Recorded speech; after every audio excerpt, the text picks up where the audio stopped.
Assalamualaikum warahmatullahi wabarakatuh. Salam. Alhamdulillah kita bisa bertemu dalam acara dari Yes Entrepreneur ya, mencari cuan, yaitu chatting usaha untuk naik kelas. Ya, kita mulai aja. Nama saya Faidah Khalid. Pendidikan formal saya dari Apoteker UGM, lulus tahun 94. Ya. Satu alumni dong kita, Bu. Oh iya. Iya dong. Ya, nah kebetulan saya seorang apoteker, di samping itu juga mengelola usaha bisnis mebel anugrah bersama suami. Ya, untuk kali ini saya akan memberikan materi tentang bagaimana membuka wawasan usaha kecil untuk mengetahui arus kas.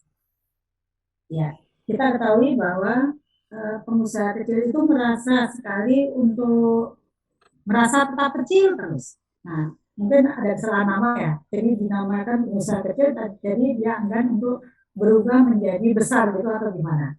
Tapi kita sebagai pengusaha kecil itu ternyata sangat kuat sekali menghadapi krisis ekonomi yang seperti ini. Ternyata pemerintah juga mengatakan bahwa pengusaha kecil itu sangat sedikit efeknya dalam krisis global seperti ini. Kita tahu COVID menerpa perekonomian sangat dahsyat. Semua perekonomian surut sekali ya. Secara pendapatan juga surut sekali. Tapi kita lihat UMKM itu sangat sedikit berasanya.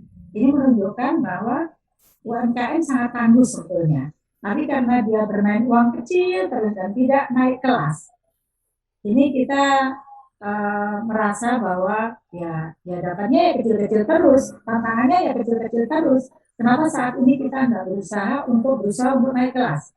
Mumpung pemerintah memberi peluang-peluang untuk mengisi kepandaian kita. Kita tahu bahwa pengusaha yang bagus adalah pengusaha yang bisa memanfaatkan peluang. Meskipun ini zaman COVID, dan kita memang merasakan efeknya, kita akan berusaha untuk saat ini. Saya membayangkan kalau pengusaha kecil itu seperti ulat yang akan berubah menjadi kepompong. Saat ini kita menjadi kepompong, kita mengisi diri kita dengan keahlian-keahlian. Kita mulai berusaha untuk melatih kita dan akan berubah menjadi kupu-kupu kelak yang mengembangkan sayapnya, dan kita harap setelah COVID ini kita mampu menjadi pengusaha yang lebih besar dan lebih besar lagi. Seperti itu. Ya. Kita akan pada materi yang pertama, slide yang pertama. Ini sebentar. Materi kita adalah cara cepat menjadi kaya, memahami arus kas ya. Cara cepat menjadi kaya dan tetap kaya selamanya. Di sini saya akan menguraikan bagaimana kita akan mengetahui dan memahami arus kas. Kenapa orang kaya seakan-akan dia mudah sekali untuk kaya. Sementara orang miskin kalau mau naik ke tingkat menjadi kaya, itu terasa sulit, terasa berat sekali. Kenapa? Kita akan mengetahui bagaimana orang kaya itu tuh memandang permasalahan, sehingga dia mudah sekali terlihat menjadi kaya raya. Kita lihat di sini ya, tipe-tipe pencari uang yang di dalam masyarakat itu kita bedakan adalah menjadi 3. Ada orang yang bekerja mencari uang hanya untuk memenuhi kebutuhan hidupnya. Di sini. Jadi dia bekerja, mendapat uang, dan uang itu habis untuk memenuhi kebutuhan hidupnya. Dia tidak ada acara untuk menabung, tidak bisa menyisihkan uang untuk menabung. Dia tidak bisa menyisihkan uang untuk bersenang-senang, atau dia lebih suka menekan keinginan untuk bersenang-senang karena merasa tersiksa sekali. Jadi kalau dia ingin memiliki sepeda motor atau ingin memiliki mobil, dia mengatakan saya tidak bisa. Lebih bagus saya tekan keinginan saya ini.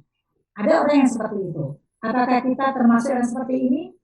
Insya Allah jangan yang seperti ini. Soalnya kenapa? Kemampuan kita tidak tergarap habis dan kita akan hidup dalam kekurangan uang terus-menerus setiap hari. Kenapa? Karena kita memang mengikuti rutinitas hidup, rutinitas kerja, dan kita tidak punya keinginan lebih. Kita diberi akal, tapi kita tidak menggunakan akalnya secara optimal. Kita diberi kemampuan, kita tidak menggunakan kemampuan kita secara optimal. Sehingga kita lebih menekan keinginan kita daripada kita harus berusaha bekerja atau berpikir untuk mendapatkan uang. Ini kemungkinan yang kedua adalah ada orang yang bekerja untuk mencari uang, tapi dia memiliki keinginan untuk hidup mapan. Jadi misalnya dia diawali dengan pegawai kecil. Ketika dia naik stafnya, dia memiliki keinginan yang lebih. Misalnya dari rumah yang kecil, dia naik jabatan, dia akan merubah rumahnya yang kecil tadi menjadi besar. Dari naik sepeda motor, dia akan merubah menjadi naik mobil. Mobil pun biasanya mobil yang bagus sekali. Tapi ketika kita lihat, apakah keinginannya ini terpenuhi dan membuat dia suka, ataukah keinginannya terpenuhi tapi membebani hidupnya dia? Kita lihat, pegawai bank misalnya, ketika dia naik jabatan, kehidupannya semakin naik. Tetapi dia tidak bisa menyisihkan uang. Dia hidupnya selalu dibebani dengan kredit yang dia beli. Dia mobil beli, rumah cicil, mobil juga cicil. Jadi ketika di akhir bulan, dia hanya mengalokasikan gajinya hanya untuk memenuhi hidup yang foya-foya seperti itu. Dia akan selamanya seperti ini. Mungkin profil kehidupan kita sudah terpola ya. Kita misalnya dari kecil sudah diajarkan, nak, kamu belajar yang betul. Kalau kamu sudah bisa pintar, kamu akan memperoleh beasiswa dan keluar dari sekolah, kamu akan bekerja di suatu perusahaan.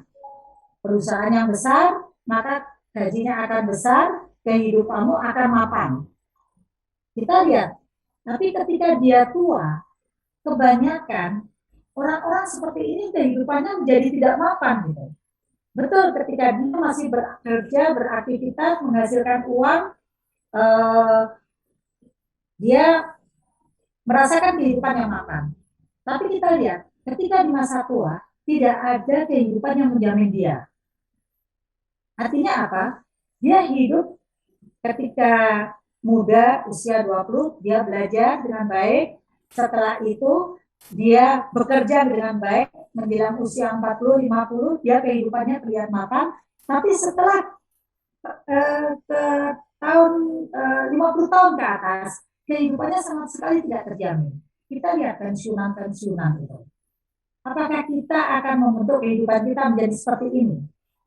Kita kerja, menikmati, setelah itu kita akan tersiksa dengan masa tua. Nah, ini ada satu cara yang dimana kita membuat bangunan perusahaan atau bangunan sistem yang membuat arus kas pada kita. Ternyata orang-orang kaya itu ada di level yang ini. Jadi dia bekerja saat muda, terus dia membuat suatu sistem dan dia menciptakan arus kas. Arus kas ini kita bandingkan seperti ini. Jadi misalnya kalau kita melihat satu tempat ya, ada orang tua yang memiliki 2 orang anak. 2 orang anak itu dikasih modal yang sama. Kita sebutlah aja Ali dan Andi gitu. Jadi orang tuanya ini mengatakan pada mereka, saya hanya mempunyai uang 10 juta untuk kalian. Silahkan kalian pakai uang itu, gunakan uang itu, tapi setelah 1 tahun saya ingin tahu apa hasil dari uang itu. Nah, si Andi mengatakan uang ini diberikan diberikan satu usaha gitu ya, satu usaha di mana dia sudah membuka, misalnya kita sebut aja membuka satu kios gitu, membuka satu kios yang dia memenuhi kebutuhan hidup masyarakat di sekitarnya, satu warung yang dia memenuhi kebutuhan masyarakat di sekitarnya. Tapi si Andi ini mengerjakan semua sendiri.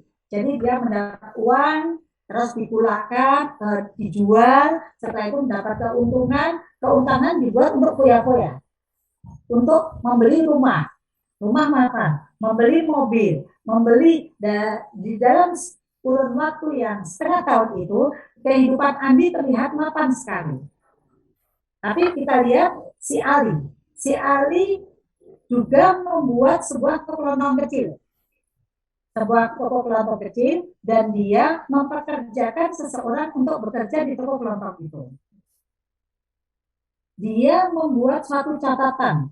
Jadi ketika ada modal, dipulangkan suatu barang dan dijual, memberi keuntungan, dia sisihkan keuntungan itu untuk memperbesar modal, sehingga dia tidak menggunakan keuntungan itu untuk kebutuhan konsumtif, tapi menggunakan untuk memperbesar modal. Sehingga ketika bulan-bulan berikutnya, modal yang tadinya itu sedikit berubah menjadi besar. Nah, dia mempekerjakan orang, sehingga orang itu bekerja dan dia memikirkan bagaimana usaha ini menjadi besar. Dan kita lihat setelah 3 bulan, usaha itu berkembang menjadi dari 1 kios menjadi 2 kios. Dari 2 kios menjadi 4 kios. Otomatis ketika perusahaan ini besar, dia mempekerjakan banyak orang yang bekerja untuk dia. Dan dia menggaji orang, tidak merasa harus hidup foya-foya, tidak. Yang dia kerjakan adalah memperbesar usahanya untuk menciptakan arus kas. Di sini arus kas di sini, yang di sini ya. Ini nggak bisa itu, yang itu. Ya, kita lihat di sini arus kas yang berjalan sama dia. Sebentar. Nah, saya kurang tahu ya. Ini ada tulisan arus kas warna hijau ya. Jadi semakin lama, semakin memperbesar arus kas. Kita lihat, si Ali tidak bekerja tiap hari, tapi dia memikirkan bagaimana perusahaannya itu menjadi besar. Tetapi kalau si Andi tadi, dia bekerja dari A sampai Z, pulakan sendiri, membeli bahan-bahan sendiri, menjual sendiri. Dia tahu dapat untung, tapi keuntungannya itu habis untuk kehidupan yang mapan dia saat ini. Kita lihat di sini, setelah sekian tahun, 2 anak ini kembali pada ayahnya. Dan ayahnya tanya, apa yang kamu kerjakan, Andi? Saya hidup mapan, ayah. Saya hidup berkecukupan. Saya memiliki rumah besar. Saya memiliki mobil mewah. Dan saya hidup enak sekali untuk saat ini. Kita lihat, Andi saat itu berusia sekarang mungkin 35 tahun. Dan ketika si Ali ditanya, ya ayah, saya hidup berkecukupan, tapi saya mempunyai arus kas yang kuat. Setiap bulan saya mendapat penghasilan dari 3 kios saya, bukan 1 kios saya. Seperti itu. Jadi beda ya. Jadi sudah mulai dipahami bagaimana yang disebut dengan arus kas ini. Bentar.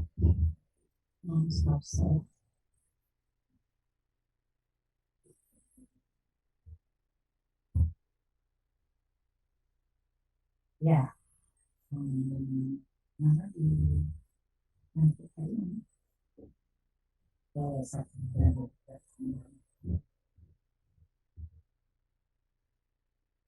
Saya ingin partisipasi dari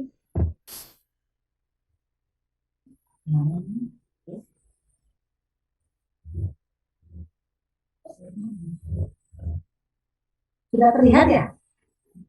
Sudah terlihat. Nah.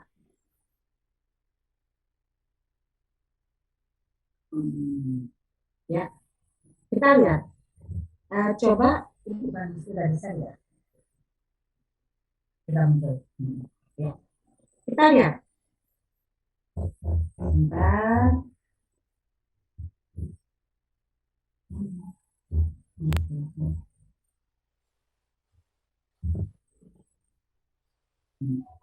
Ya, kita lihat.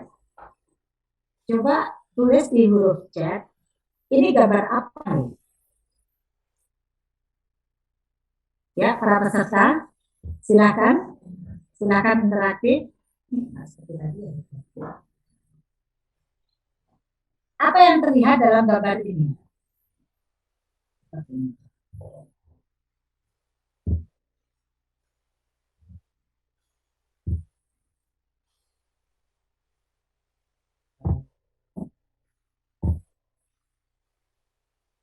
Ya, kita lihat.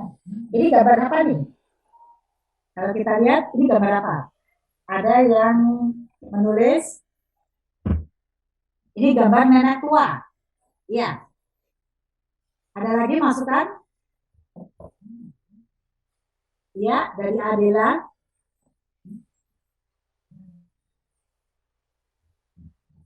Sebentar, sebentar.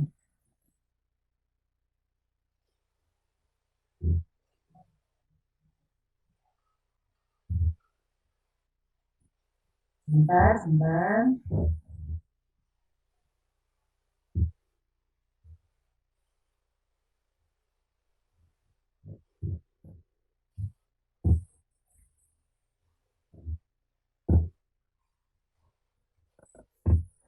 Ya, ya, ada yang mengatakan ini nenek tua di chatting ya.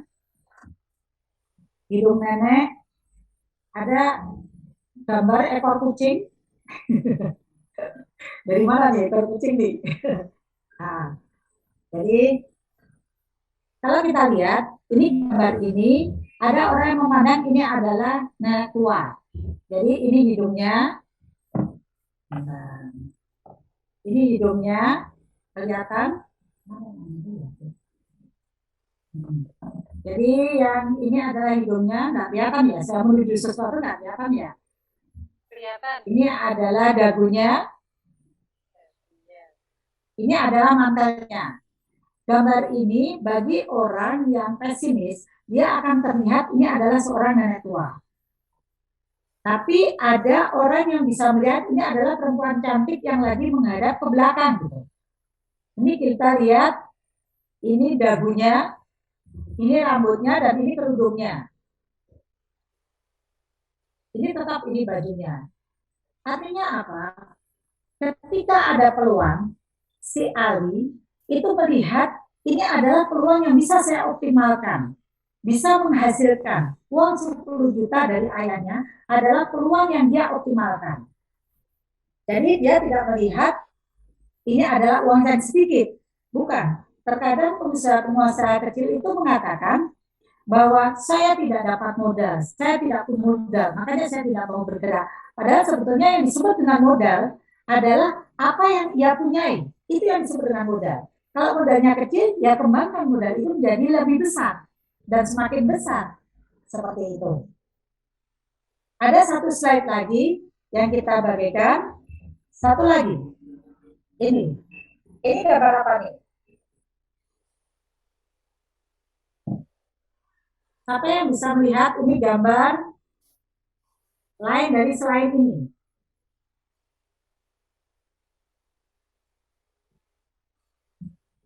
Terlihat gambar apa?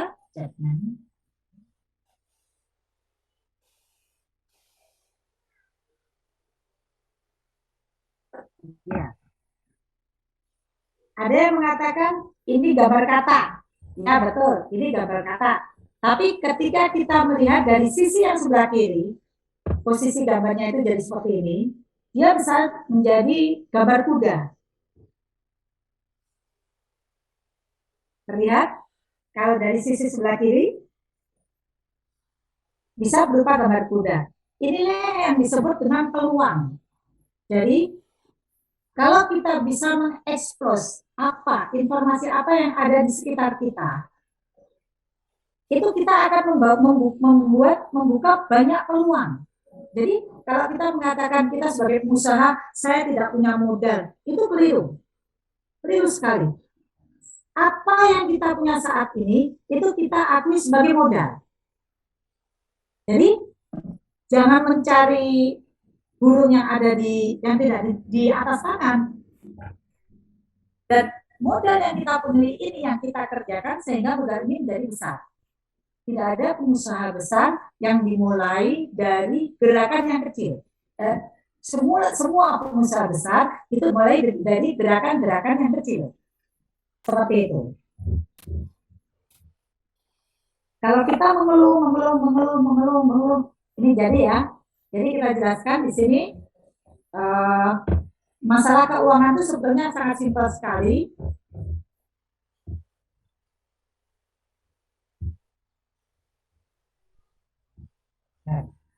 Ya. Kembali. Sebentar. Nah, sudah. Sebentar. Sebentar. Maaf, saya baru pertama kali ini, jadi masih belajar.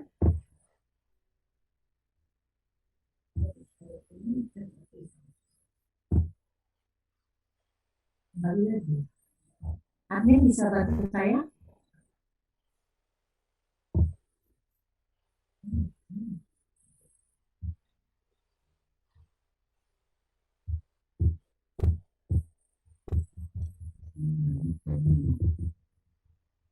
Nah, kita lihat di sini masalah uang.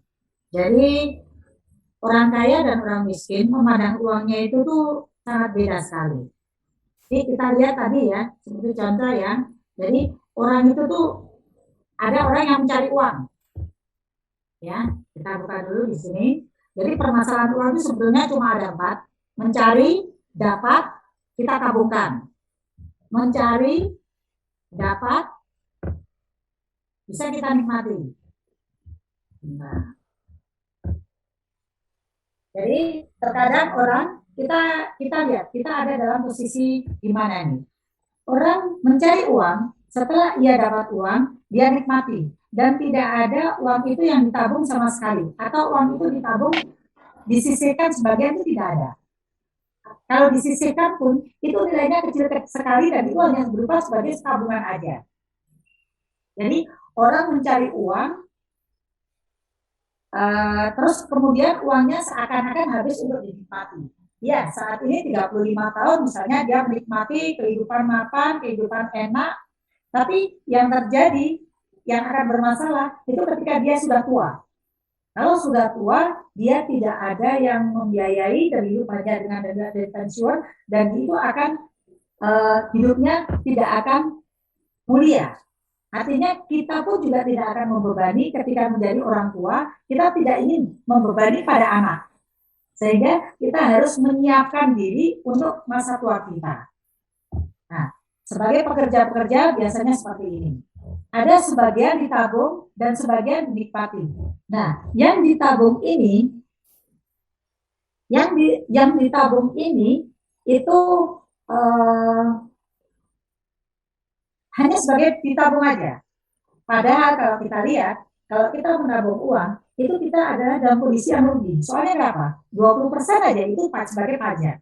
Dan semakin lama, kalau uang itu kita tabung 1 juta gitu ya, atau 10 juta, dia berhenti di tabungan, ketika sudah tahun depan, barang-barang sudah naik, dan nilai uang itu akan merosot. Seperti itu. Jadi, kalau kita kehidupannya dari mencari uang, mendapat uang, setelah itu menikmati, tidak ada sebagian yang ditabung atau tidak ada sebagian yang digunakan, kita seperti si Andi tadi, bukan seperti si Ali.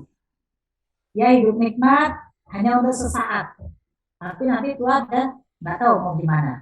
Nah, sekarang kita lihat si Ali. Apa bedanya si Ali cerita yang tadi? Dia mencari uang, dia menikmati. Setelah dia menikmati, sebagian uangnya ditabung dan digunakan untuk investasi. Investasi kecil-kecilan. Kalau dia modalnya kecil. Seperti tadi, dari rumah satu, dari warung satu menjadi warung 2. Dari warung 2 menjadi warung 3. Dan warung ketiga warung itu berikan arus kas pada si Ali dan Ali tetap memperbesar usahanya. Dan setiap kali, setiap tahun ada evaluasi bahwa usaha-usaha itu semakin besar. Dan itu yang disebut dengan arus kas. Sehingga di sini terlihat bahwa seakan-akan kelak nanti si Ali tidak bekerja pun arus kas itu akan memberikan keuangan pada dia. Nah, kita lihat fenomena di masyarakat adalah orang yang punya uang tidak punya waktu. Dan orang yang punya waktu tidak punya uang. Biasanya seperti itu ya. Kalau kita punya uang, kita tidak sempat kemana-mana. Atau kita tidak sempat bersama keluarga. Nah, permasalahannya gimana? Jadi gimana kita supaya kita punya waktu dan kita punya uang? Ini di sini ada tabel. Jadi di sini ada garis yang vertikal. Itu menunjukkan uang. Dan garis yang horizontal itu menunjukkan waktu. Posisi di sini di anak panah ini orang yang tidak punya uang dan tidak punya waktu. Dan di sini adalah orang yang punya banyak waktu tapi tidak punya uang. Dan di sini orang yang punya uang tetapi tidak punya waktu sama sekali. Di sini kita lihat waktunya adalah 0. Kita lihat kurva pertama. Di sini adalah model usaha di mana orang memiliki banyak uang, usaha berjalan pesat tapi cuma sesaat. Dia tidak bisa permanen. Entah dalam suatu apa, usaha ini menurun secara drastis sehingga dia mempunyai banyak waktu dan tidak punya uang. Pada posisi di sini, usaha ini adalah mempunyai banyak uang dan dia mempunyai sedikit waktu atau lumayanlah waktunya di tengah. Tapi dia tidak bisa mempertahankan kesuksesannya sehingga dia menurun atau mengalami kerugian. Garis yang hijau, maaf, ini sebelumnya belum muncul ya, garis yang ungu ya. Garis yang hijau itu kebanyakan usaha-usaha yang sulit untuk merambah tinggi. Dia memang sulit untuk merambah tinggi. Jadi dia berdasarkan waktu keuangannya sangat menipis atau tidak naik secara tajam. Tapi pada waktu tertentu ini keuntungan yang diperoleh sangat besar. Model perusahaan seperti ini adalah model yang pertama kali dia membangun di bawah itu tuh fondasi yang sangat kuat. Misalnya dia buka cabang seperti itu, meskipun keuntungannya kecil, tapi fondasinya sangat kuat. Dan suatu saat dia akan, kita fokus pada garis hijau ya, suatu saat dia akan memperoleh kondisi yang puncak, yaitu memiliki banyak uang dan banyak waktu. Kita cepat aja. Kalau perusahaan garis yang ungu, dia sangat cepat sekali untuk berada di puncak perusahaan, tetapi dia tidak lama. Jadi lebih cepat daripada yang garis yang orange. Artinya apa? Dia cepat menjadi kaya, tapi fondasi perusahaan tidak kuat. Dia akan cepat juga mengalami kerugian. Juga ini yang kuning, garis kuning, dia agak merambat menuju sukses, tapi dia juga tidak bisa mempertahankan. Biasanya perusahaan-perusahaan yang ganti profesi. Jadi di antara teman-teman kita mungkin ada buka ini jatuh lagi, buka ini jatuh lagi, buka ini jatuh lagi. Bagaimana orang yang berusaha sangat bagus? Nah, ini menunjukkan bahwa dia mempunyai fondasi yang kuat, sementara cash flow-nya dia juga bagus. Ini perusahaan-perusahaan besar yang go public itu biasanya seperti ini. Dia tidak memikirkan, mengutamakan keuntungan yang banyak, tapi fondasi yang sangat kuat. Seperti si Ali tadi, dia mulai melihat perusahaannya kurang apa, gimana memperbesar perusahaannya, seperti itu. Tapi ada juga profil yang seperti ini. Jadi dia melesat dengan cepat dan dia mempertahankan, tapi dia tidak berkembang menjadi lebih besar lagi. Garis merah ini franchise itu biasanya seperti ini, pemilik franchise ya, seperti ini. Dia memberikan keuntungannya pada relasi perusahaannya, tapi dia juga membangun image yang sangat besar sehingga orang yang memiliki franchise seperti McDonald, KFC seperti itu, dia saat ini sudah tidak bekerja sama sekali, tapi arus kas yang dia yang menghidupi kehidupannya dia. Seperti itu. Jadi, bagaimana caranya punya waktu dan punya uang itu adalah membuat arus kas. Kita lihat di sini, dari yang kita pelajari di depan tadi, kita melihat bahwa Robert Kiyosaki yang kita baca dari bukunya Rich Dad Poor Dad itu membagi komunitas usaha itu menjadi 4. Ini employer. Employer itu artinya ketika kita bekerja untuk orang lain, itu kita ada di posisi yang ini. Kita bekerja, mendapat gaji, dan gajinya habis untuk kebutuhan kita. Jadi, kalau gaji kita besar, kehidupan kita juga kita tidak memikirkan bagaimana mengelola uang itu menjadi uang. Meskipun sebesar apapun gaji itu, kita akan tetap pada di posisi seperti ini. Soalnya kenapa? Kalau ketika kita tidak bekerja, kita dipecat dari perusahaan gitu aja, kita sudah tidak mendapat penghasilan sama sekali. Biasanya orang stressing di sini. Jadi kita ingatkan bagi para pekerja-pekerja seharusnya dia mulai menyisihkan keuangan untuk memikirkan apa yang bisa dikerjakan dari uang tabungan itu tadi. Soalnya kenapa? Kalau uang ditabungkan pun kita akan rugi atau tidak optimal. Kenapa? Nilai uang bisa turun. Sebentar, ini bergerak sendiri. Saya mau kembali lagi ke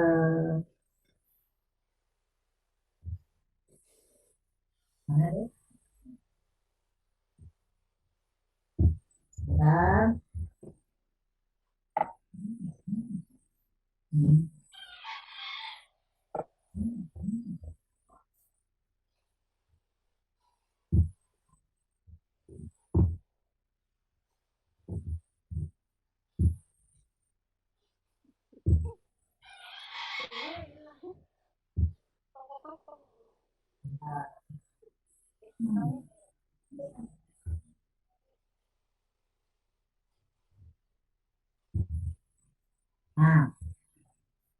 Nah, ya. Jadi bagi pekerja ada dalam posisi ini, ya, employer.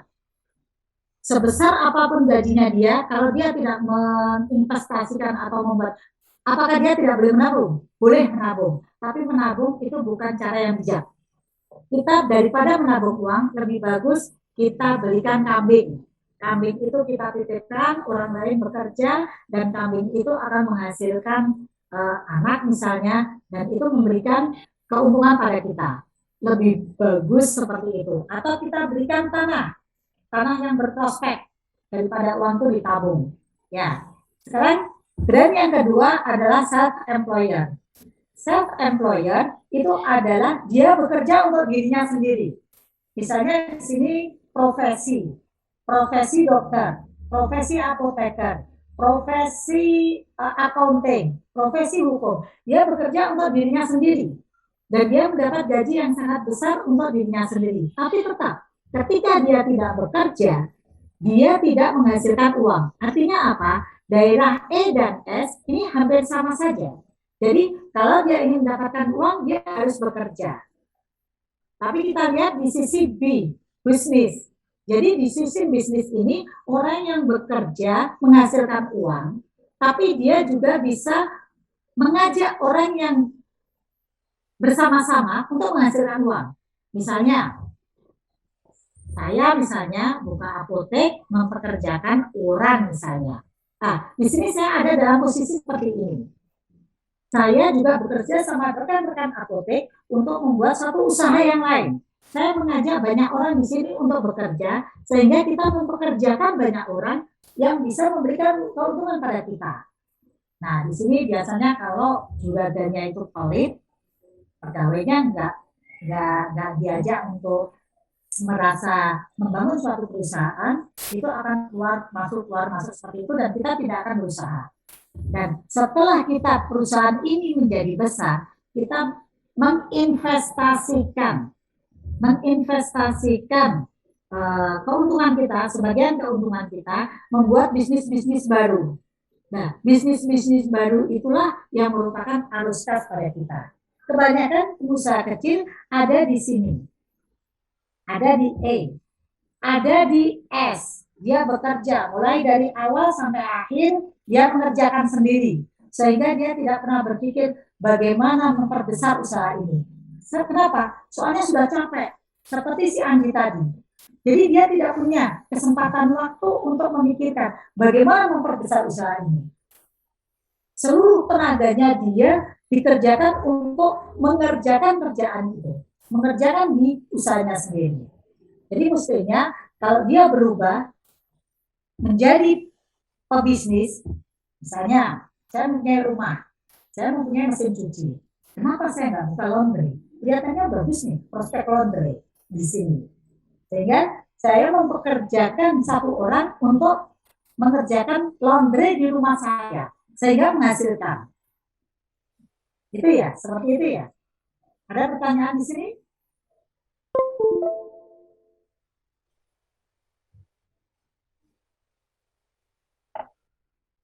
Dari teman-teman ada yang bertanya?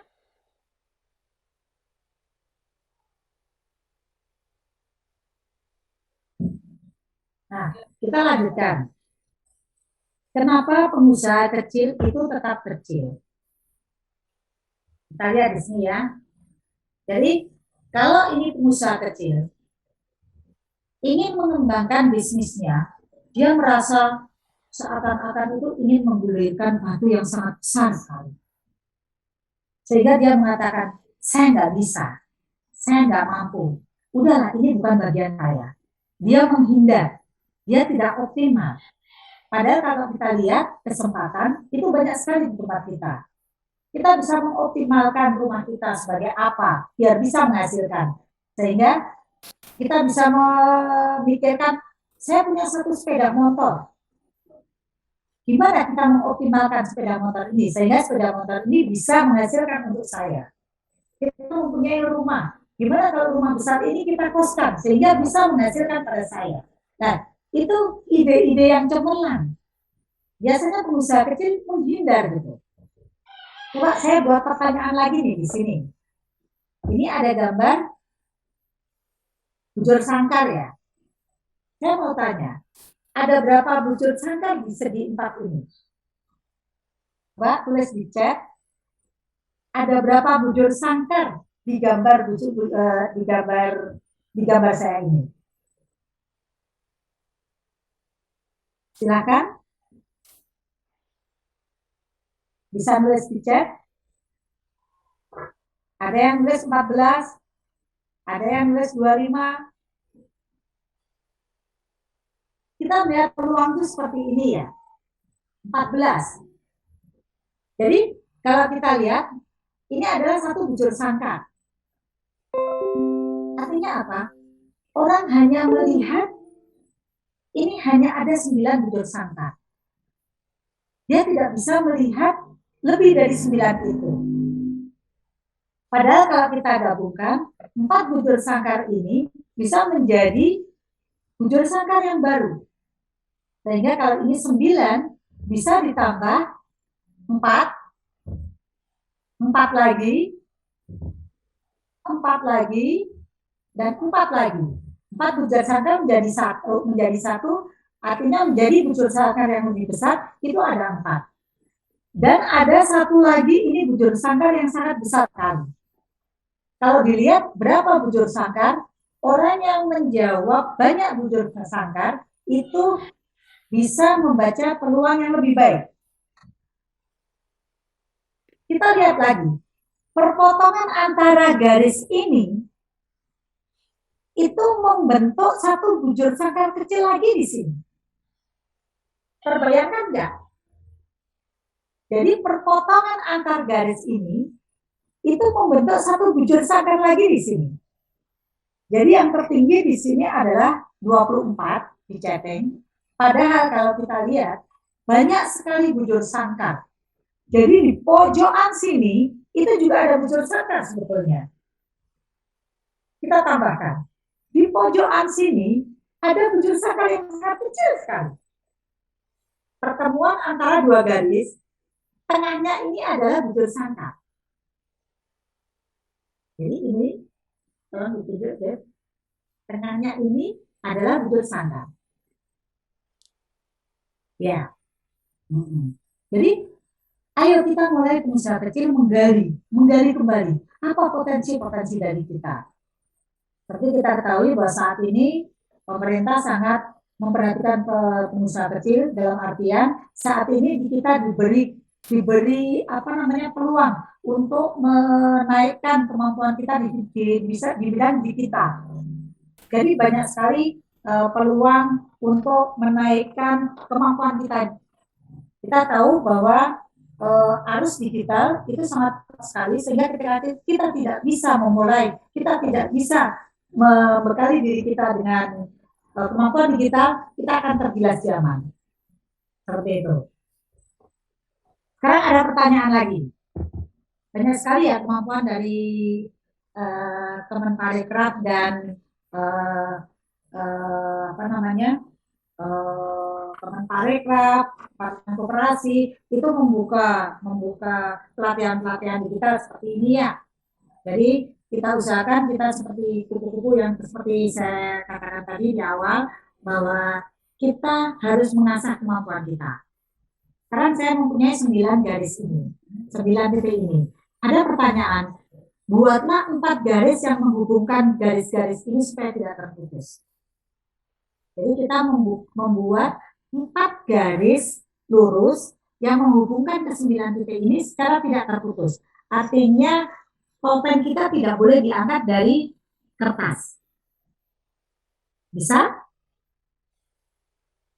Orang yang mudah putus asa akan mengatakan, saya tidak bisa. Saya paling bisa membuat seperti ini. Saya bisa membuat 1, 2, 3, 4. Yang tengah tidak bisa. Kalau kita terfokus pada bidang ini aja, memang tidak bisa. Kita gini, set, kita tetap tidak bisa. Tapi kalau kita keluar dari persegi 4 ini, kita akan mampu bisa membuat garis ini seperti ini. Jadi seperti ini ya. Set, nah ini. Jadi garis pertama kita nah,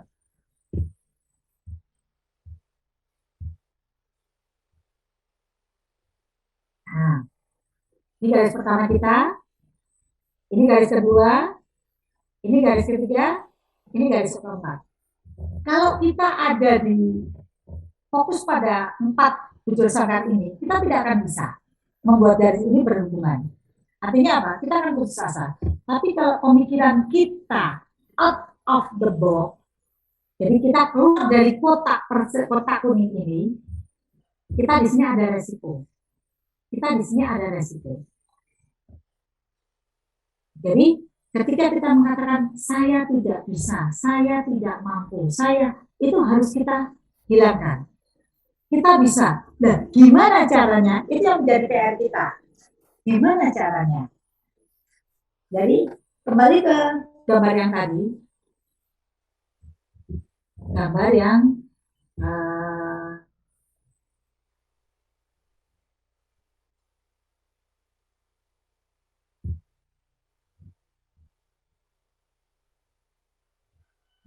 sebentar.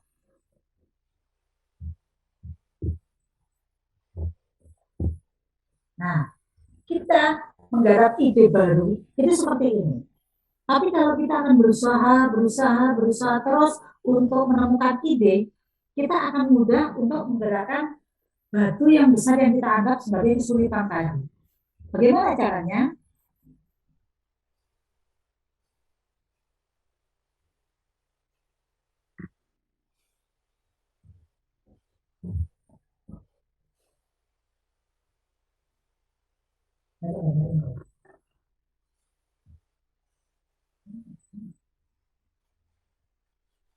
Nah, kita menggunakan daya ungkit.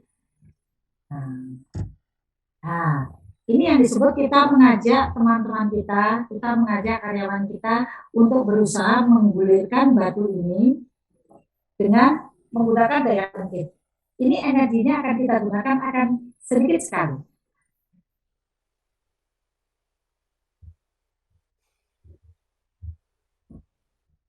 Dengan menggunakan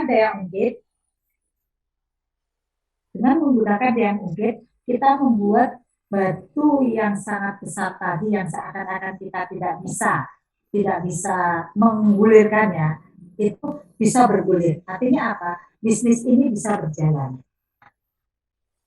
Seperti itu. Nah, daya ungkit ini bisa berupa apa? Daya ungkit itu bisa berupa ide bisnis Anda. Jadi kita berpikir terus bagaimana memperbesar usaha kita. Bagaimana kalau memang usaha kita ini besar, kalau usaha ini membutuhkan modal, kita menggunakan pinjaman. Pinjaman ini tidak kita gunakan untuk foya-foya, tapi kita gunakan untuk memperbesar bisnis kita. Makanya terkadang orang yang bisnisnya besar, itu dia tidak punya modal, tapi dia mempunyai ide yang sangat besar sekali. Jadi ketika kita punya rencana yang bagus, kita bisa menjadi besar.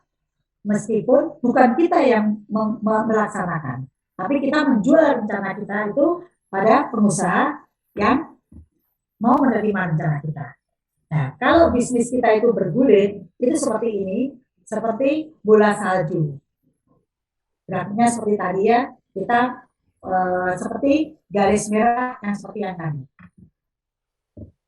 Makanya kita harus mempunyai strategi bisnis. Nah, kenapa pengusaha kecil itu tetap kecil? Dia biasanya mengatakan, ini ada beberapa alasan klasik, pengusaha kecil itu tetap kecil aja. Nah, ini ada pertanyaan ya. Izinkan bertanya, bagaimana caranya meyakinkan diri kita sendiri apa yang sudah dituangkan dalam ide bisnis kita itu benar-benar akan berhasil. Nah, sebentar.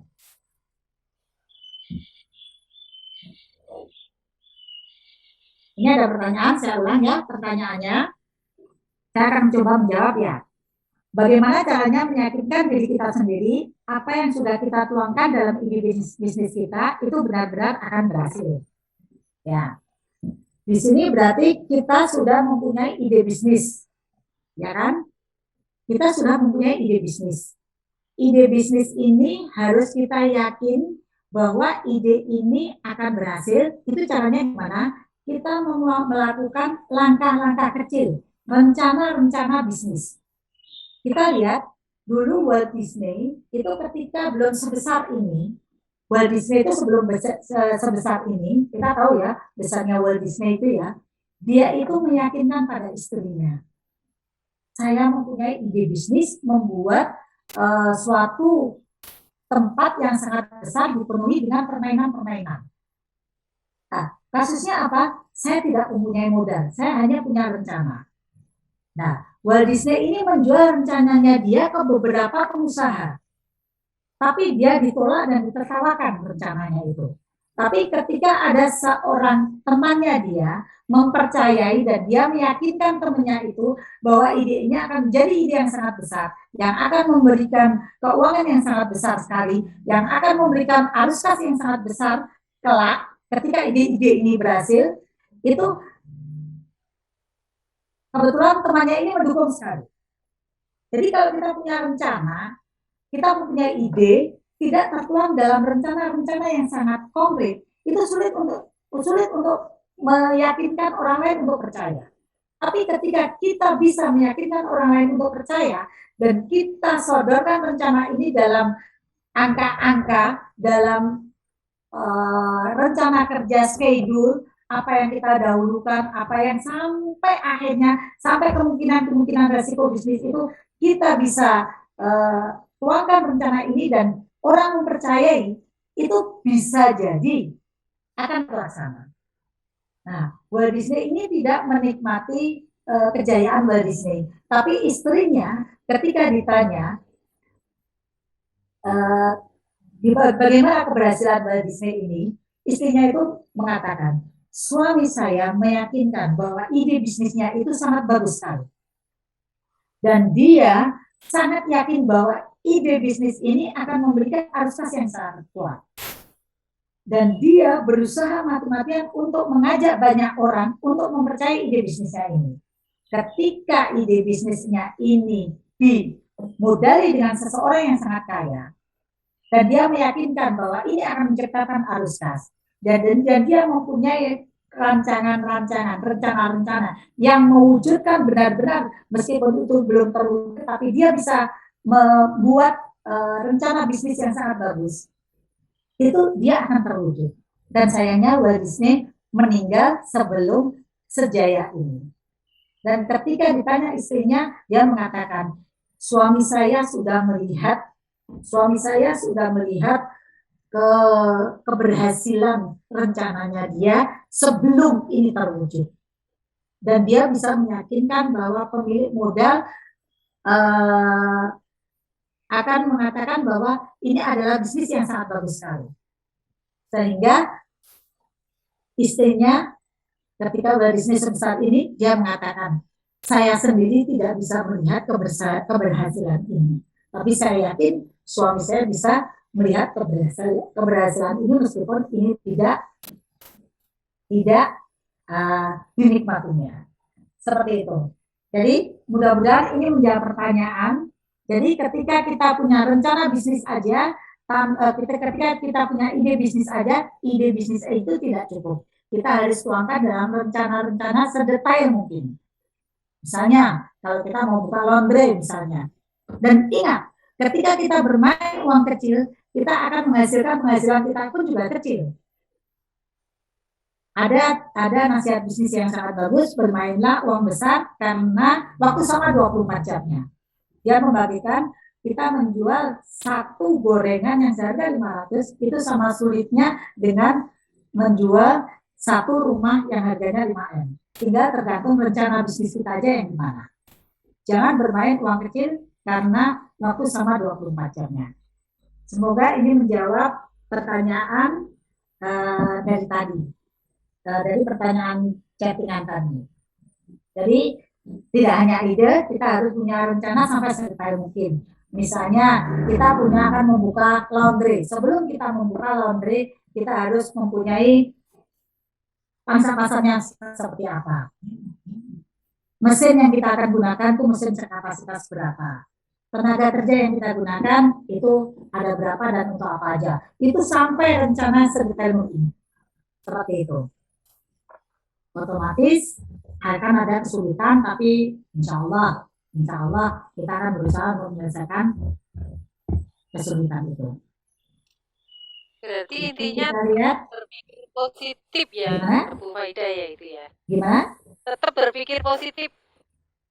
Ya, intinya kita harus menggali terus. Jangan kita cepat puas dengan apa yang kita ada. Jangan cepat puas. Sebentar, ini ada gangguan lagi, bisa.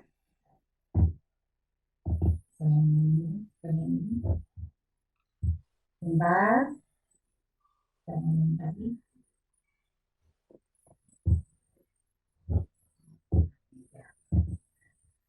Kita lihat ya, 7 alasan klasik pengusaha kecil ya. Dia selalu mengatakan kurang modal. Padahal modal itu seharusnya apa yang dia punyai sendiri. Kalau toh seandainya dikasih modal besar pun, modal ini tidak akan dikelola dengan bagus. Biasanya ketika dapat pinjaman dari pihak lain, selalu lack of style-nya itu akan berubah. Artinya apa? Dia lebih cenderung foya-foya daripada memperbesar usahanya. Yang kedua, tidak ada manajemen keuangan. Campur jadi satu. Jadi ketika usahanya dia itu tidak dipisahkan antara modal saya sekian, keuntungan saya sekian. yang balik modal sekian untuk memperbesar usaha sekian, seperti itu. Jadi saya ulang, jadi campur antara uang pribadi dengan uang perusahaan itu campur. Jadi dia tidak bisa melihat arus kas. Berapa sih keuntungan sebenarnya perusahaan saya saat ini? Tiap bulan tuh berapa sebetulnya? Dia tidak bisa melihat itu. Artinya campur. Ini tidak ada evaluasi dalam berjalannya usaha itu. Sehingga sulit untuk mengatakan berapa sih ketika uang ini ada ya satu usaha yang misalnya ditambah modal dia akan memperbesar pendapatan. Tapi ada juga usaha yang ditambah modal tidak menambah pendapatan, tidak memberikan arus kas lebih. Nah, perusahaan seperti ini tidak perlu ditambah modal, malah keuntungan itu tidak digunakan untuk menambah modal, tapi disisihkan untuk usaha yang lain. Soalnya usaha ini sudah maksimal, seperti itu. Kita lihat tadi contohnya si Ali, dia tidak memperbesar warungnya, tapi membuka warung lagi, kan seperti itu. Yang ketiga di sini tidak bisa baca peluang. Udahlah, bisnis saya seperti ini aja. Saya tidak berniat untuk tidak berniat untuk memperbesar usaha saya. Nah, yang keempat, takut bersaing. Begitu ada kompetitor, dia langsung gelap, tidak stronger, seperti itu. Sehingga kenapa? Ya tidak jadi besar. Mestinya kita memenangkan persaingan itu. Yang kelima, kurang upgrade kemampuan. Nah, seperti ini, kita saat ini, kita mengupgrade kemampuan digital kita. Soalnya kenapa? Kalau kita nanti krisis COVID sudah selesai, kalau kita tidak berubah menjadi bisnisnya tetap manual aja, tidak berubah menjadi kita akan tergila siangan. Semakin lama bisnis itu tidak akan ada. Makanya kita saat ini menggunakan waktu kita untuk memisah kemampuan kita secara digital. Nah, yang tadi nomor 6 sudah ya, semua dikerjakan sendiri sehingga merasa capek, tidak pernah berpikir bagaimana perusahaan ini menjadi besar. Dan yang ketujuh, sama, tidak memikirkan kemajuan perusahaan. Itu yang membuat bisnis kita tidak berkembang. Jadi di sini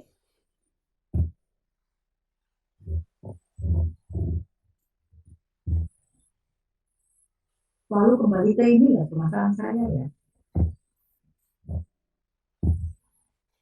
Nah, sebagai pengusaha kecil, kita jangan mau kecil terus. Jangan merasa cepat puas. Terus tanamkan keyakinan kita masih bisa berkembang. Jangan terfokus pada satu usaha saja. Jadi kalau kita sudah mengatakan bisnis saya sudah maksimal, saya tidak bisa memperbesar usaha saya, itu harus melirik usaha apa yang bisa sharing dengan bisnis saya saat ini. Seperti itu. Misalnya tadi sudah punya kios misalnya, kok banyak sekali pengunjungnya, dilihat tetangga-tetangga, kok banyak orang yang kos, kok banyak orang yang bekerja, oh aku tak buka laundry aja. Artinya disertifikasi usaha. Dan kita harus memikirkan terus berkembang, dan terus berkembang menjadi lebih besar lagi.